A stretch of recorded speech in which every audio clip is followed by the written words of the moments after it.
This is the heart of Malaya, mountains and jungles which for thousands of years have resisted the advance of civilization cover the greater part of the country.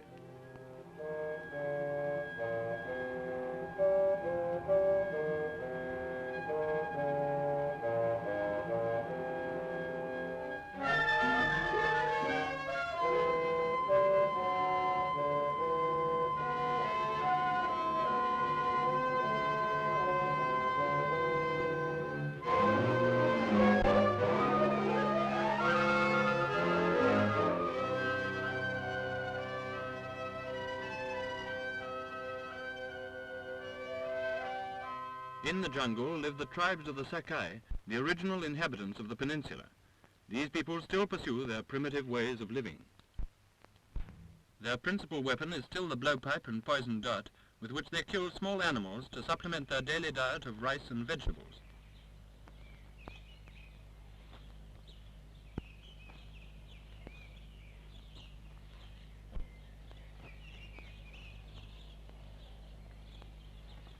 The tree rat is often one of their quarries. The dart is placed in the tube with a small wad of palm fluff pushed in behind it. The poison used is taken from the upas tree and is strong enough to kill the animal, but not strong enough to harm the people who will eventually eat it.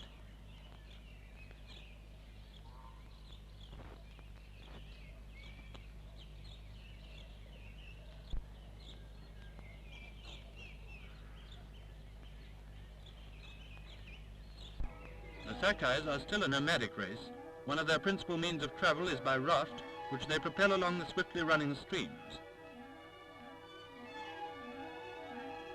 The women of the village come down to collect water in hollow bamboo stems.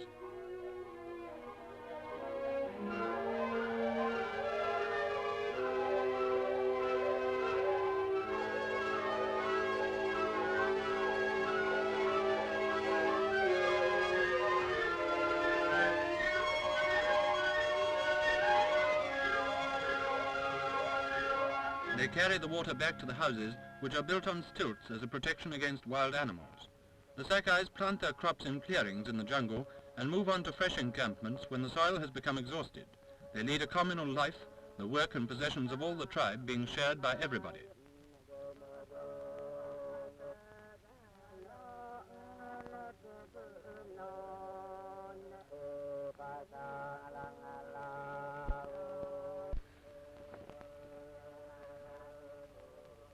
They cook their food in hollow bamboo stems. The food usually consists of rice, which they grow, and vegetable roots, which they dig up in the jungle. Occasionally they add to these a little salted fish. The fire on which this food is cooking was made by friction. These young men are practicing this difficult task.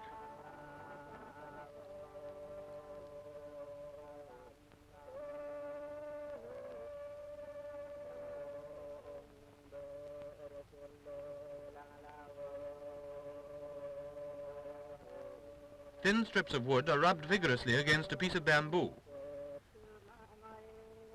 The heat made by this method lights a small piece of palm fluff, and this, together with some straw, forms the basis of the fire.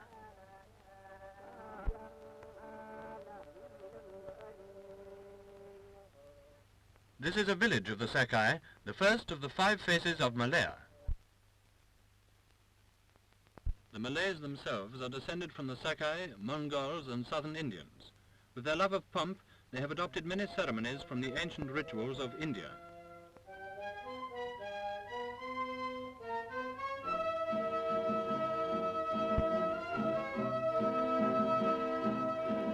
His Highness the Sultan Selangor is holding an investiture in his palace of Klang, surrounded by his court officials and the women of his household who look on discreetly from the stairway.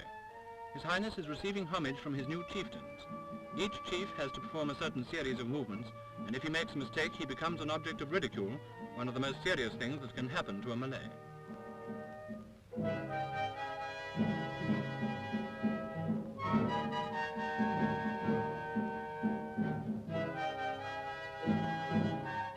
The chiefs lay their krises on the floor in token of submission and loyalty to the Sultan.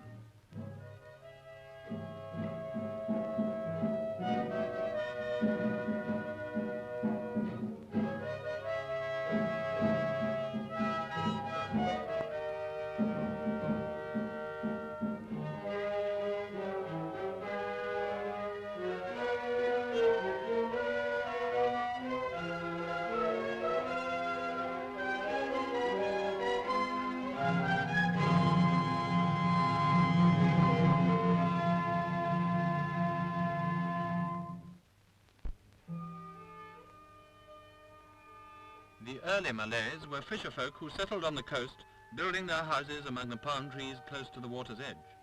Today, the sea and the fertile fringe of land provide their descendants with all they need. The Malays are indolent and optimistic, satisfied with a carefree, easy life in the sun.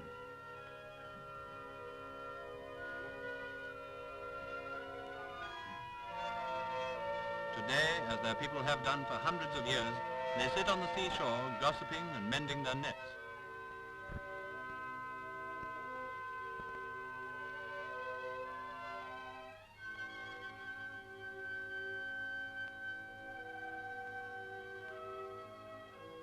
They penetrated slowly into the densely forested country, paddling their canoes up through the mangrove swamps which line the west coast, across the still, dark water, past the tangle of trees on the mud banks.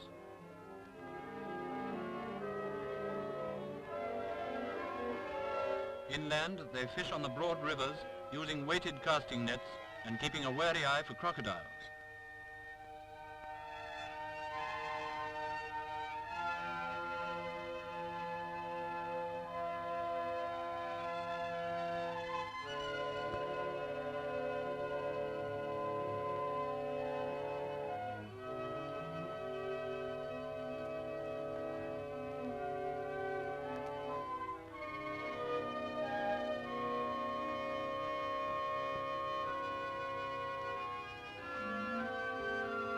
Most Malays still use primitive methods of agriculture.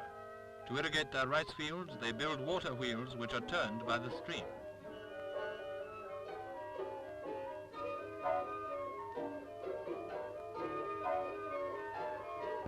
Wooden scoops carry the water up to a trough, along which it runs to the rice fields nearby.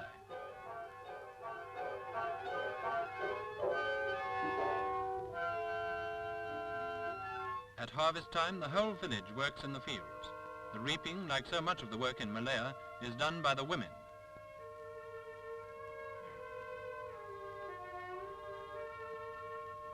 Sometimes each head of rice is cut separately so that nothing shall be wasted and so that the soul of the plant shall not be offended.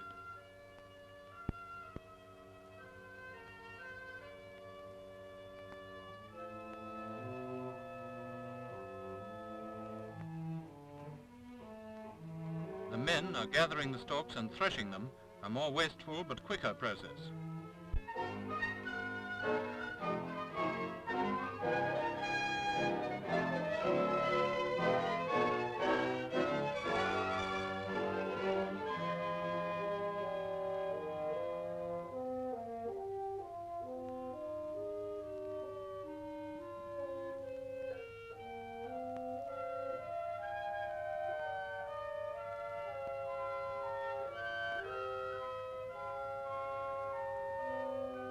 In the village, the women pound the rice by means of this primitive wooden machine.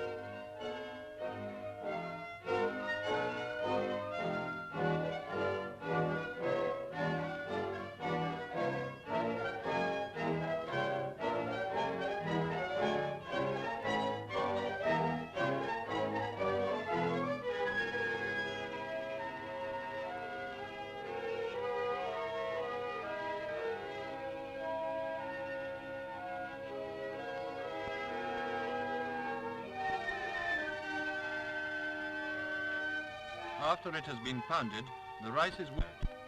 Thus the Malays, the second race we meet in the peninsula, live their lives much as they did in the days before the first European sailed down the coast of Malaya in the 13th century.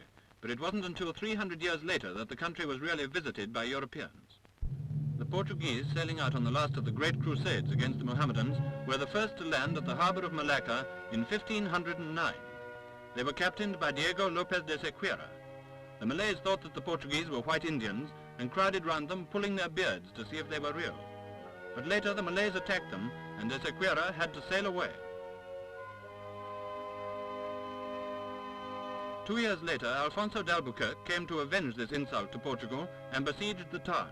Most of the trade from the east came through Malacca, and its rich cargoes of spices were especially coveted by Europeans. D'Albuquerque captured the town and built there a great fortress and a church, the ruins of which stand to this day. It was here that St. Francis Xavier lived for many years, converting the people to the Catholic faith and performing many miracles. But troubles in Europe weakened Portugal's power, and in 1641 the Dutch, aided by the Sultan of Johor, besieged the city, which once again fell, and the Dutch established there one of the headquarters of their East India Company. But the wealth of the peninsula continued to be exploited. Ivory and tin, gold and rich spices, pepper, saffron, cloves, and much prized things such as rhinoceros horns and bezoars. But in 1795, Malacca reverted to the British.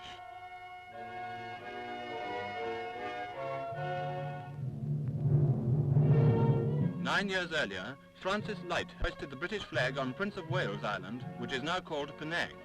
But it wasn't until Sir Stamford Raffles came on the scene that the story of the Straits Settlements as a British possession began. One of the greatest, wisest, and most humane of our empire builders, he foresaw the potential importance of Singapore. In 1819, when he persuaded the British to buy it from the Sultan of Johor, it was a derelict fishing village. He realized its importance and strategic possibilities, and foretold the day when it would be one of the chief cities of the East. Today, steamers sail swiftly through the entrance to Singapore harbour, past islands which were once the haunts of pirates.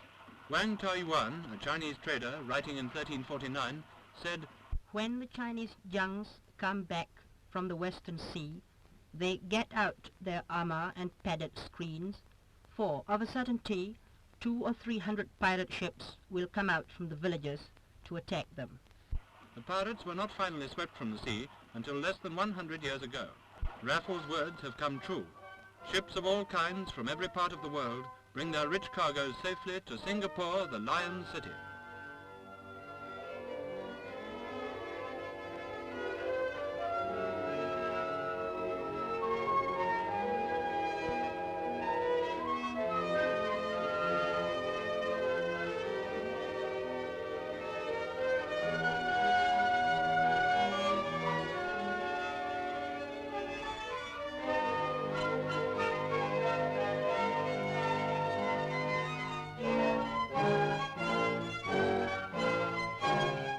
Singapore is the base of the British Navy and Air Force in the East. Its wharves deal with the commerce of the world. But its prosperity has not been built up only on the profits from shipping. The country possesses products of far greater value, one of these being tin. The Malays, content with their lot in the sun, would not sweat and toil to dig riches from the ground. But there was a people whose living conditions in their own country were such that they would travel far abroad to gain their daily rice. These were the Chinese, who came in their thousands to labor in the tin mines and form the third of the 5 faces of Malaya. Malayan tin is cheap to produce, being easily accessible. The Kerang or tin-bearing soil is cut out of the earth by these laborers whose kongsis or guilds are as strong and efficient as any trade union. There are several methods of getting tin from the earth, and this is the first one.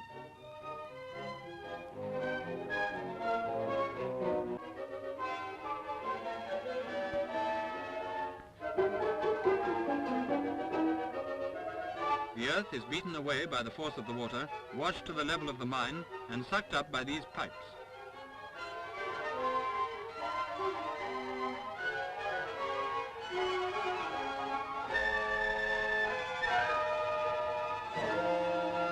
By whichever method tin is obtained from the earth, by digging, by dredging, or by hydraulic power, it must always be taken up to a height. 50% of the world's output of tin comes from these mines. Tin to hold your canned food, to make armaments, to wrap your cigarettes.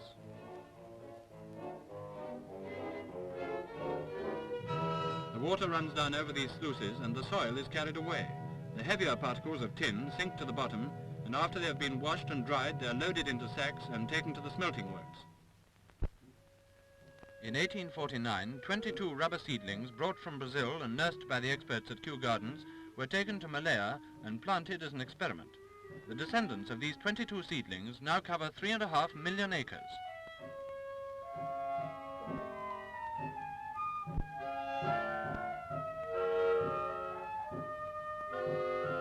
Thousands of Tamils from the Madras Presidency of India came across the sea to tend the plantation and make the 4th of the 5 faces of Malaya. Working swiftly and silently, the Tamils make cuts in the trunks of the trees.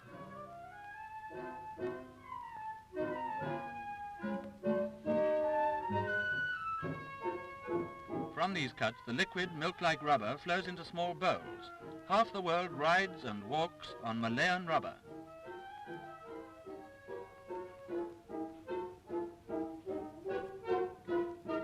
The rubber in the cups is collected by the women and taken to the factory.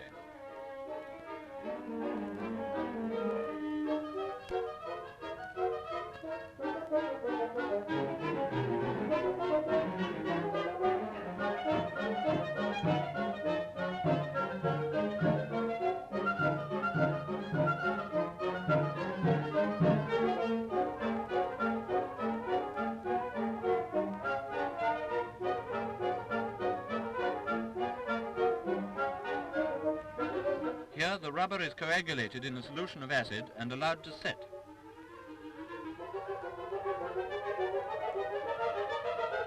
It is then run through rollers and pressed into thin sheets.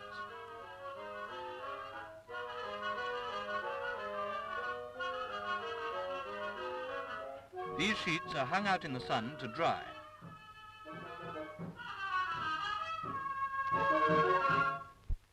Wealth needs protection.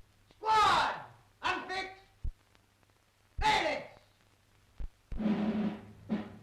The recently formed Malay Regiment, which is officered by Malays, is the newest unit in the regular defense forces of the Empire.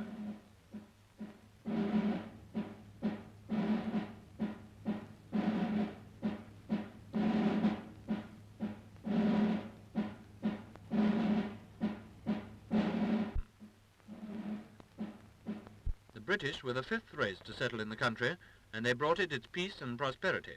They have, as usual, carried with them their own background. Side by side with the golf clubs and swimming pools are the streets of the Chinese people. Round the corner from the clubs, washing is hanging out in the streets to dry.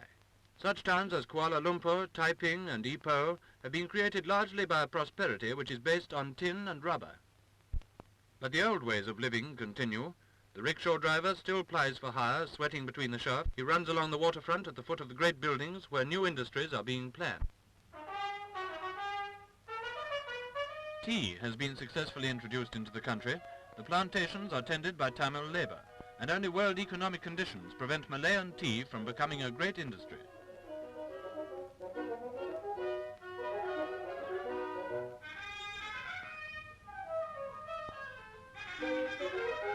Pineapples brought by the Portuguese from Mexico 400 years ago come in vast quantities to England, over 100 million cans being exported every year.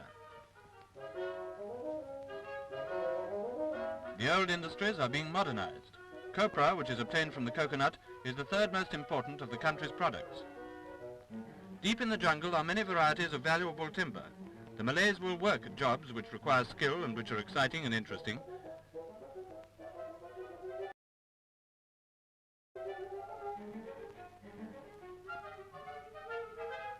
They climb the trees, building their ladders as they go, putting up the wooden rods and hammering in the cross pegs to form steps. Sitting astride the boughs, they strip the trees for felling.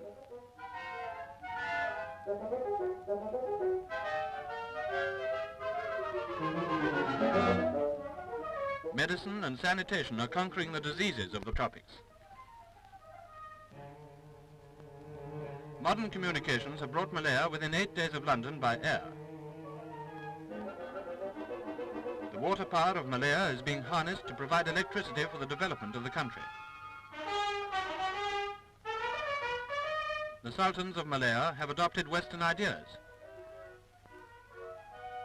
His Highness the Raja of Perak, Sultan Iskandar, famous polo player, was educated at Oxford.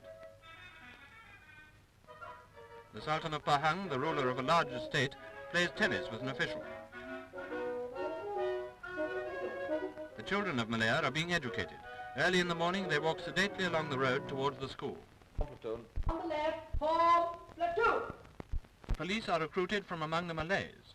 These people ago had never heard of discipline or dreamt of cooperation, now provide protection for themselves as well as for the rest of the inhabitants of the country. The Malays' love of ritual, which is seen in their traditional ceremonies, finds a new outlet in drilling on the parade ground. The police are trained at a central depot in Kuala Lumpur before being sent out to keep order in the towns and villages. At the same time, the old traditions of Malay continue. The ruler of Negri Sembilan, called to the bar in London in 1928, maintains the traditions and customs of his people, walking under the umbrella which is a symbol of royal state.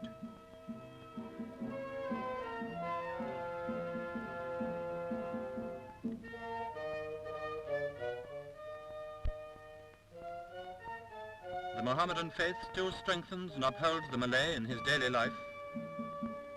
Every Friday the people go to the mosque to learn the teachings of the Quran and of the Prophet Muhammad. The Malays are happy and contented in their villages, which are scattered all over the country, some on the coast and some far inland in the jungle. The women still carry home the rice from the fields, the ox is led to pasture, fruit orchards flourish near the houses, the cart rumbles slowly along the road to the town.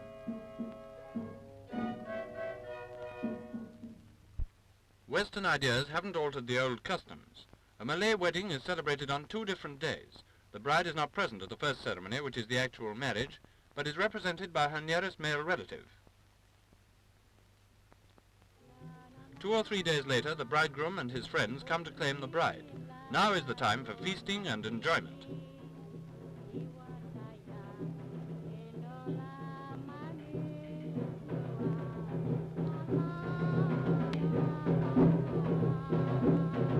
Bride and bridegroom sit under awnings attended by the women of the village. In front of them a tree is placed bearing eggs which are to be distributed among the guests to bring them luck. While they sit here they must keep straight faces in spite of their friends who stand round laughing and joking, shouting rude remarks at them and generally doing all they can to make them embarrassed.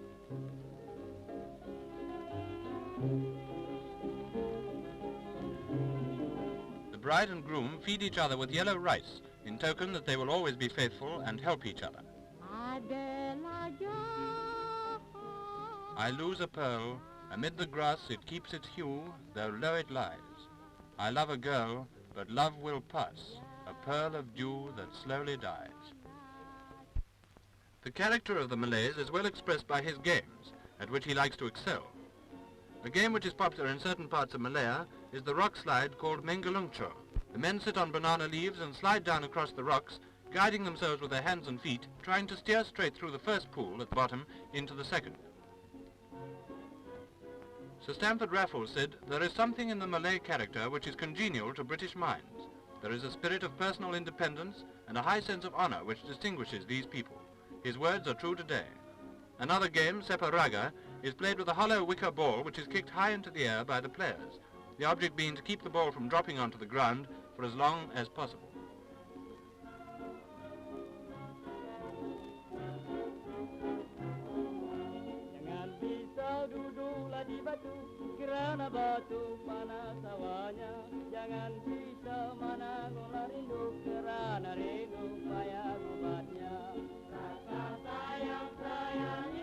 There is also a kind of boxing match known as basilat, in which each man tries to touch his opponent's body whilst at the same time protecting his own.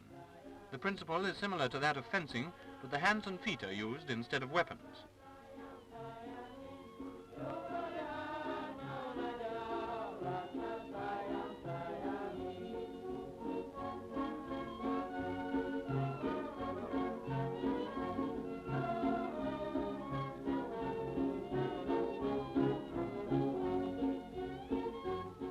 The famous Malay ronggeng is a mixture of Sakai and Hindu dances. The music has been handed down from the days of the Portuguese, who brought it from Europe in the 16th century. The dance is a very sociable affair in which the whole village takes part.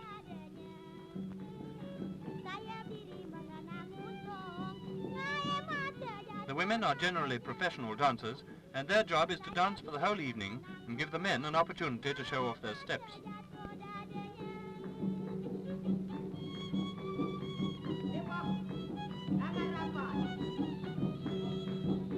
This old woman sits and watches to see that the dancing is carried on with decency and modesty.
Only the fringe of the Malay Peninsula is inhabited. Behind the cultivated areas there are still jungles and mountains, vast tracts of land which are only just beginning to be exploited. 4 of the 5 faces of Malaya are slowly encroaching on the jungle. The Tamils from Madras planting rubber as the jungle is cleared. The Chinese penetrating into the interior in their search for tin. And the British, whose administration furthers these developments. The Sakais in the jungle retreat slowly before this inevitable invasion. 5 races, each one with traditions, faiths and customs of its own, live in harmony in one country. They do not encroach upon each other. They all lead their separate lives, each one respecting the beliefs and customs of the other. The Malay remains unchanged. He makes no great demands of life. He does not clamour for recognition, but by force of personality he retains his identity amidst all these invaders and plays his own part in the progress of Malaya.